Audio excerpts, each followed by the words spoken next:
In part 7 of our recap of the God of War series, which was the first part recounting the tale of the latest PS4 release, we spent quite a bit of time talking about the parts of Norse mythology that act as a backstory to the game, and spoke about some of the most important characters that Kratos and Atreus meet with on their journey, while also briefly discussing the events of the first few hours of the game itself. In part 8, we're going to be focusing much more on the actual narrative that unfolds throughout the course of the game.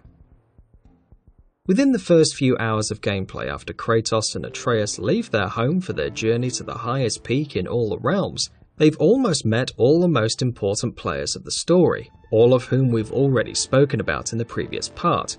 Brock, Sindri, the World Serpent, and the woman who for now is known only as the Witch of the Woods. And this woman in particular proves to be quite an asset for the Spartan and his son as they continue onward with their journey. They begin their slow ascent up the mountain, but in the very beginning stages of their trek they notice that things have changed. The land of Midgard has for a long time been one of desolation, as it is for many long years now due to a series of events, most notably the war between the Aesir and the Vanir, that wreaked havoc upon all the realms. Living souls have been a rare sight as it is, but now things are looking even more grim.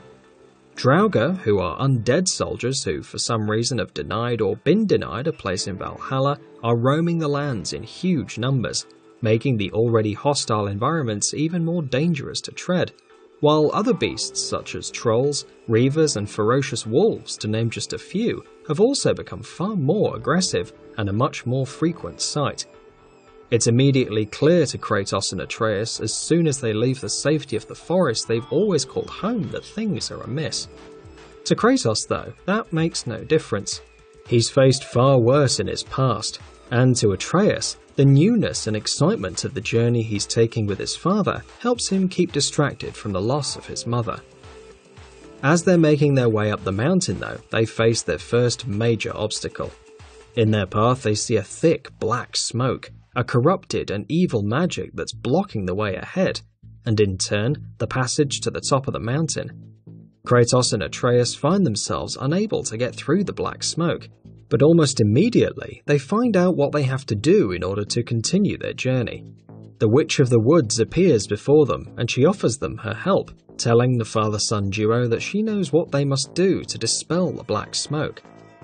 She tells them that to dispel the smoke, they need to make use of something known as the Light of Alfheim, a magical, pure light that can be found in, well, Alfheim, the realm of the light and dark elves.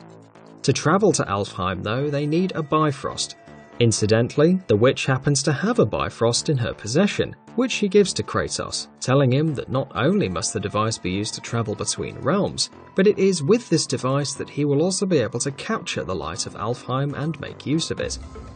Seeing no other option but to capture the light of Alfheim in the Bifrost, Kratos and Atreus travel between realms, leaving Midgard and going to the realm of the elves. At first, the witch tries to come with them, telling them that she will offer as much aid as she can, but also implying that for now, beyond her providing them with a Bifrost, that may not amount to much more. And that turns out to be true, because as soon as the three of them reach Alfheim, the witch is magically pulled back from Alfheim as she disappears into what looks like a portal. Atreus, of course, is worried about what may have happened to her, but Kratos is, characteristically enough, not so worried. He knows what to do next, and that is all he's focused on. Capturing the light, though, proves to be easier said than done, because as soon as they arrive in Alfheim, they see that things are amiss even in this realm. The large, shining pillar of light that once used to shine as brightly as a star in the center of the realm is fading, to the point where it's barely visible anymore, while corpses of elves, both light and dark, lay strewn about haphazardly everywhere the eye can see. Clearly, this realm too is facing dire circumstances, but what exactly those are remains unclear. What is clear is that the light and dark elves are at war with each other, but why that is and how that may be connected to what's going on across all the other realms is a mystery.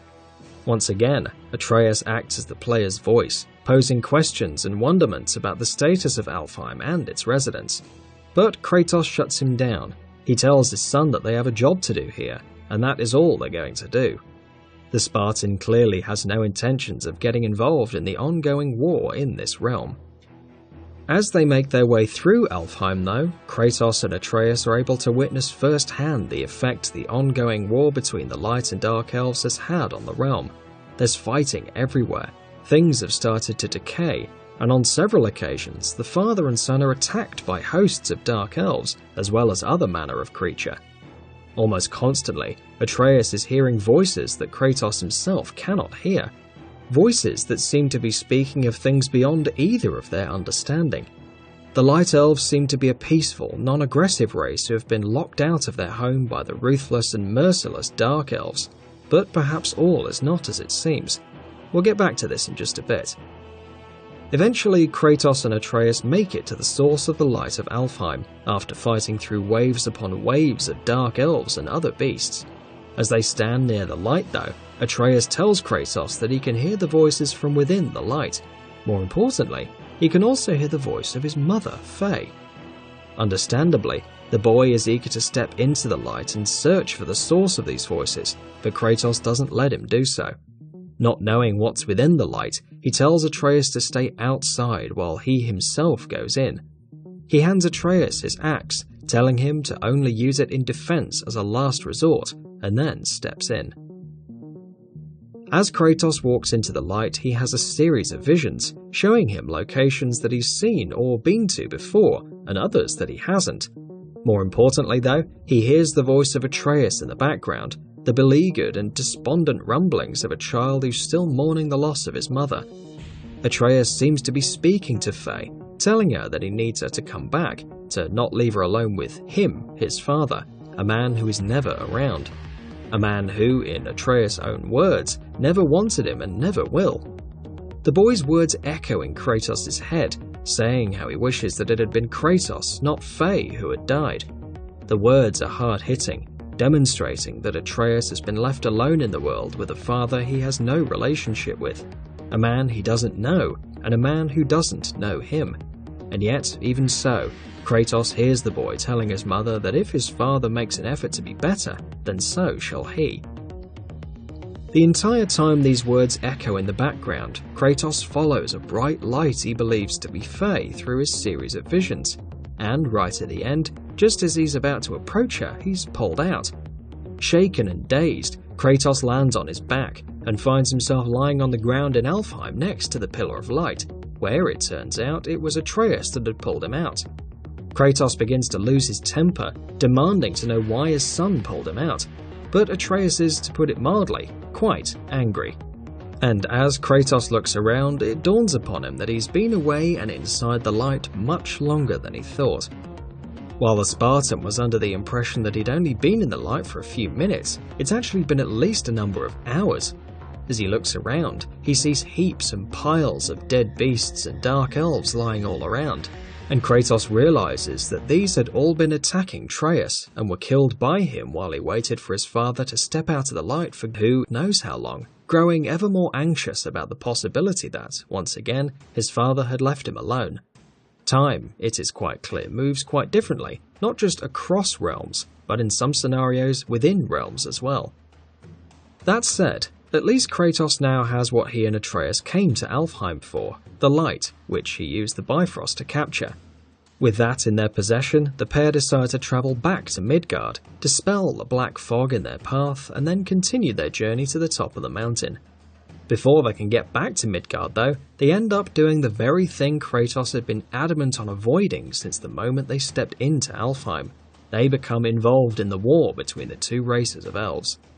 To begin with, as they're leaving the temple surrounding the light, they open its doors, allowing the light elves to make it back in again.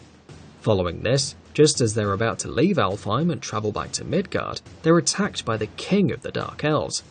Now, let's be fair here. The Dark Elves had been attacking Kratos and Atreus almost the entire time they'd been in Alfheim, but in strengthening the light of Alfheim and allowing the Light Elves to re-enter the temple, Kratos clearly did something that did not bode well with the Dark Elves.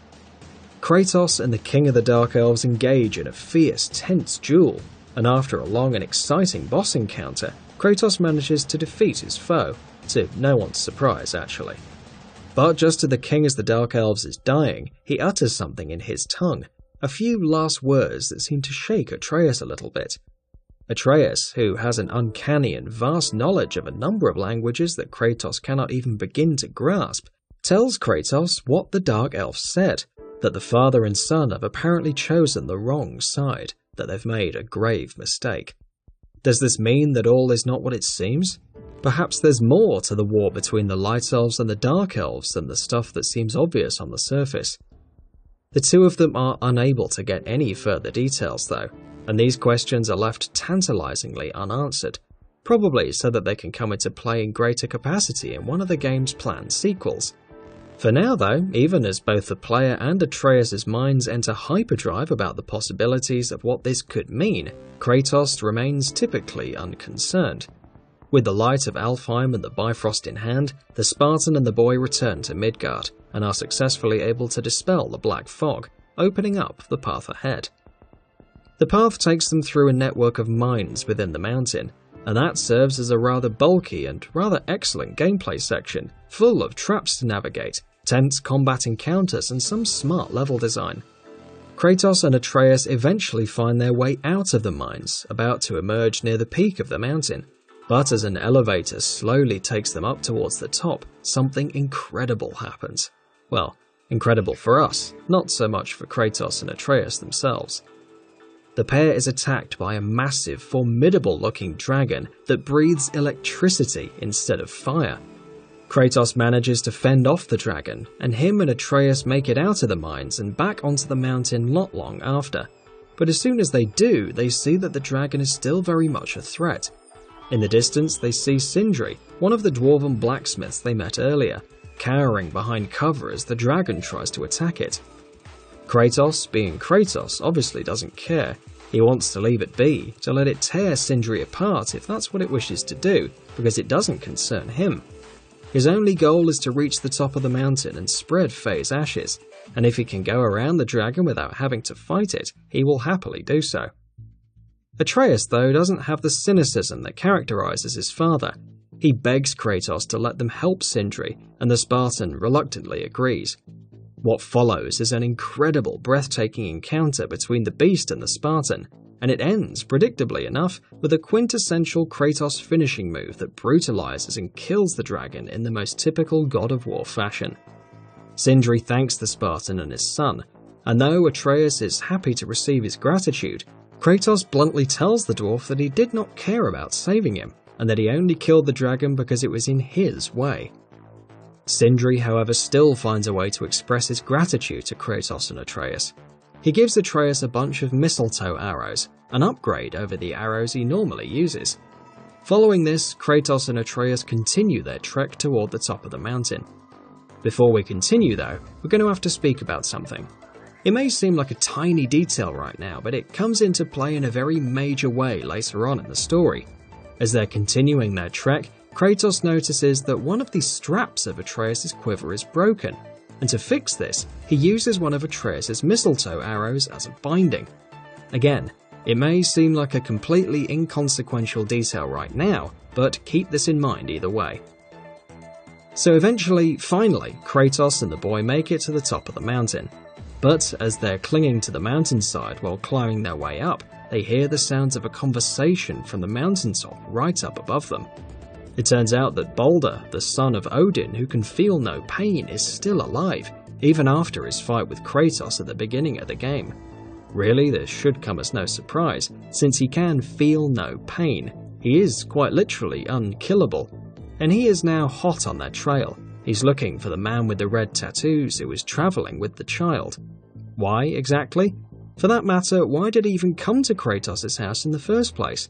Well, it's still not time to answer those questions yet, but they will be answered. As Kratos and Atreus eavesdrop on the conversation, they're able to gather a little more information. Balder is on the mountaintop with his nephews, Magni and Modi, who are the sons of Thor himself. All three of them are currently hot on the trail of Kratos, and to find him, they have come to the mountaintop for information on their quarry. And why have they come here? Because on top of the mountain is someone else you might remember us mentioning in the previous part, Mimir, the smartest man alive. the guy who brokered the marriage between Freya and Odin to bring an end to the Aesir-Vanir war. Mimir, you see, has been trapped on top of the mountain for countless years by Odin, trapped within the body of a tree with roots and branches growing all around him and holding him in place. And the smartest man alive is no mere boast. He truly is very smart, and possesses a vast knowledge of possibly every matter one can think of. As such, he is often aware of things that others simply cannot even think of, which is why Odin often comes to him for information. Odin holds no love for Mimir, as is evidenced by his imprisonment and torturing of him, but he sees value in what he is and what he can do, and hence often heeds his counsel and his information. Mimir, though, tells Balder and Thor's sons that he has no idea where Kratos is, that he hasn't seen him or Atreus, and that the pair hasn't yet arrived at the mountain. They try to get the information out of Mimir anyway. While Magni and Modi threaten to take his one good eye out, Balder tells him that if he tells them what they want to know, that he will talk to his father Odin and see if Mimir can be set free. But Mimir holds no love for the Aesir, quite the opposite in fact, and is far too smart to believe that there is even a slight chance that Odin lets him go.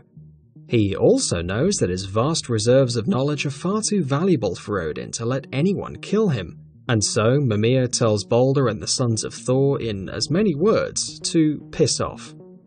And off they piss indeed, leaving Kratos and Atreus with the time and room to have a conversation with Mimir themselves. Kratos tells Atreus to check the path Balder took to confirm if they are truly gone, and while he's gone it becomes apparent that Mimir knows of Kratos' true nature. He also perceives, in fact, that Atreus is unaware of the same, and Kratos tells Mimir very firmly that he would rather keep it that way. Atreus returns, reaffirming that Balder, Magni and Modi have indeed left the area, following which Kratos promptly gets down to business. Firstly, he asks Mimir why Balder is after them, but Mimir, surprisingly enough, doesn't know that. He tells the Spartan, however, that if he's given time, he will be able to figure it out. It's at this point that Atreus tells Mimir why he and his father are here, on top of the mountain. He tells him about his mother, and that they're here to fulfill her final wish, that her ashes to be spread from the highest peak in all the realms. Mimir, though, has bad news for the two travellers. He tells them that the highest peak in all the realms isn't in Midgard at all, it's actually in Jotunheim, the realm of the giants, meaning that if Fate told Kratos and Atreus to spread her ashes from the highest peak in all the realms, she wanted them to go to Jotunheim. That's easier said than done though. As you might remember, as a result of Odin and Thor's brutal onslaught on the giants in all the realms, the Jotun retreated to their own realms centuries ago, and while doing so, destroyed all bridges and entries to their realm to make sure that none of their enemies would follow them there. They did, however, leave one bridge behind, one on top of the mountain itself, where Mimir has been trapped for over a century. The bridge, however, is locked with a secret rune, Mimir tells them, though there is one way to open it up. Kratos, of course, silently considers his options. Going to Jotunheim will prove difficult, more difficult than he might know, but he also knows that that is what he and Atreus must do to fulfill Fate's last wishes, and not doing that simply isn't an option for either of them. On top of that, Mimir also tells him that going to the realm of the Jotun would only be their best and the only sensible move for the two of them. Balder is after them both, and if they are to remain safe and out of his reach, going to Jotunheim, where he will not be able to follow them, would surely be a good plan. Kratos decides then that they must indeed go to Jotunheim, much to Atreus' delight. To do so, they must find the key to